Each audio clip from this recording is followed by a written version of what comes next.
In this video, I'm going to review the October 2025 BTO. Let's talk about Berlayar Residences.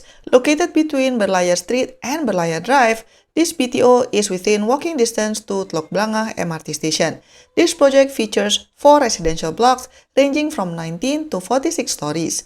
3 blocks will comprise of 880 units of 2-room flexi, 3-room and 4-room flats, which will be offered as prime flats under the new flat classification framework, while the 4th block will house rental flats. In terms of on-site facilities, this project will have a preschool. And of course, as usual, it will also have fitness corners for adults and elderly residents, and also nature-themed playgrounds inspired by the nearby Berlayar Creek. Residents can enjoy additional green spaces in the roof garden above the multi-story car park, sky gardens atop 2 of the residential blocks, and sky terraces located at the 20th and 37th story of Block 206A and Block 208A. These spaces provide pleasant areas for relaxation and community activities while offering views of the surrounding area. In terms of estimated waiting time, unfortunately, this project will only be completed about 56 months, which is the second slowest project delivered in this October 2025 BTO. Now let's talk about the price. For 2-room flexi, Berlayar Residences will offer price from $218,000 up to $369,000. For 3-room, the price will start at $420,000 up to $562,000. If we compare the price with the nearby resale price for 3-room, actually the gap is more than $200,000, which is about 38%. For 4-room flat, the price will start from $578,000 to $788,000. Considering the nearby resale price can be up to $1,200 right now, you are looking at about 52% of price gap between the BTO price versus the potential resale price. Note that this project will come with 14% subsidy recovery, aka clawback, which is unfortunately the highest in this October 2025 BTO launch. And because this project is classified as a prime project, do note that you will never be able to rent out the whole flat even after MOP. And there are a bunch of other restrictions like the 10-year MOP, and also you have an income ceiling for the future resale buyer, etc. So please take note of that. Now let's talk about the site plan. So this is the site plan for Berlayar Residences. So this color is 2-room flexi, and then this one yellow is the 4-room, and then green is the 3-room, and then the light yellow is the rental flats. So as you can see here, the preschool will be here, and then if we look at the facilities, these are basically children's playground as well as fitness corner. So it seems like if you pick like block 206A, unit 210 or 208, or these, it will face the preschool as well as the communal facilities, so it might be a bit noisy, so please take note of that. And then in terms of views, right, if we look at the map, unfortunately this part is reserved for future high-rise residential development, as well as this one also reserved for like high-rise residential development, aka your view will be blocked soon or later. So this one is reserved for park, so that's good. But then just across it, it will be another high-rise residential development. I think the key challenge with this particular site is that although it's part of the former Keppel Club area which is being transformed, but this particular plot is like at the back of the ocean, so it's quite far from the ocean. I've noticed that several people commented on my channel is that although right now the view may be unblocked and then you can see like ocean view, but in the future, who knows, especially if you already know that the sites around you are reserved for future high-rise residential development, so that is something to take note of. In terms of the number of lifts, it seems like it's still quite healthy. So 6 lifts for 8 units here. This one is 4 lifts for 8 units as well. And then in terms of number of stories, okay, let's look. So depending on which block, like some blocks would be up to level 45 or even 46, but then some is like 19 or 33, so just take note. So for example, like this one, this block 206A, it will go up to level 45, so it makes sense that it will be served by 6 lifts, whereas 206B, it will go up to level 33. Then it will be supported with less amount of lifts, so I think that is okay. Unfortunately, in terms of the on-site facilities, as mentioned, it only has a preschool and then the standard playground and fitness corner, etc. I think HDB is planning to have more facilities in other projects, maybe surrounding this particular one, because I was initially expecting that this project should have like hawker center or maybe some supermarket or shop, etc. But it's not here. So maybe it will be on neighboring projects. So just please take note of that. Now, let's talk about the location. Okay, so this is the map that HDB gave. So if we check the comparables in Google Maps, this is it.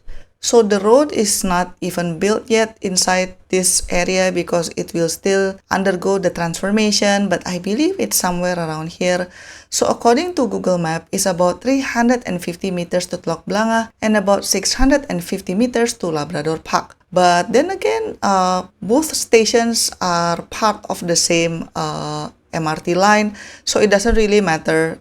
You probably just take the Teluk Blangah MRT and that would be it. As you can see, this is just an empty land plot right now. There's no amenities here and you would need to travel a little bit.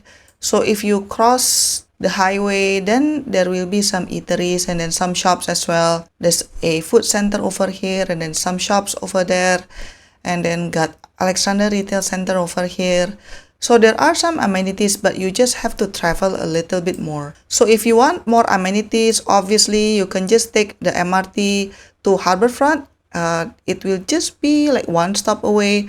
In Harbourfront, of course, there will be more amenities because you have a mall there, and then you have food centers, a lot of shops, so that would be convenient. Because if you think about it, the key selling point of this project is the location, but not because of the mature amenities directly within walking distance. That's not it.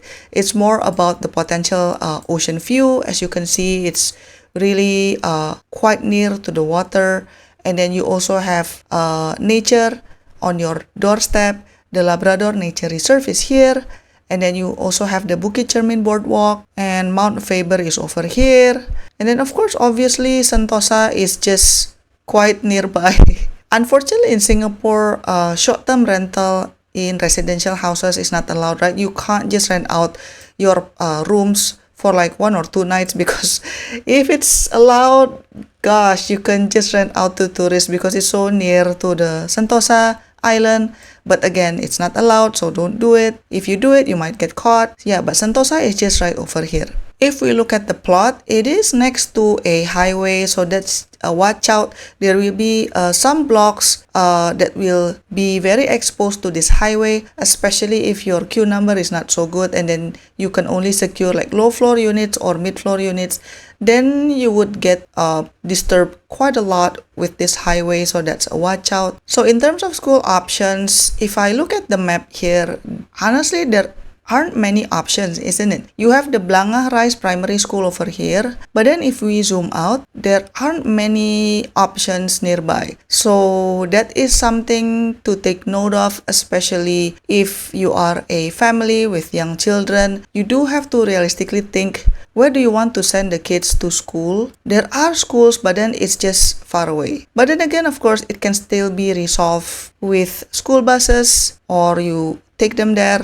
So it's not that it doesn't have any solution. So limited school options, but then it's still doable. Okay, so what do I like about the project? Without a doubt, this project definitely has an extremely high resale value in the future, especially if you manage to secure high floor units that face the ocean directly. I feel like this project is kind of similar to Pinnacle at Duxton, where it is being set up for such a success that $1 million resale flats here is almost guaranteed in the future, and not only going to be an outlier, but it would be the norm here, especially for bigger flats, yeah. Not talking about 2-room flexi, but I'm talking about 4 rooms or even 3 room, I think can still be sold above $1 million in the future.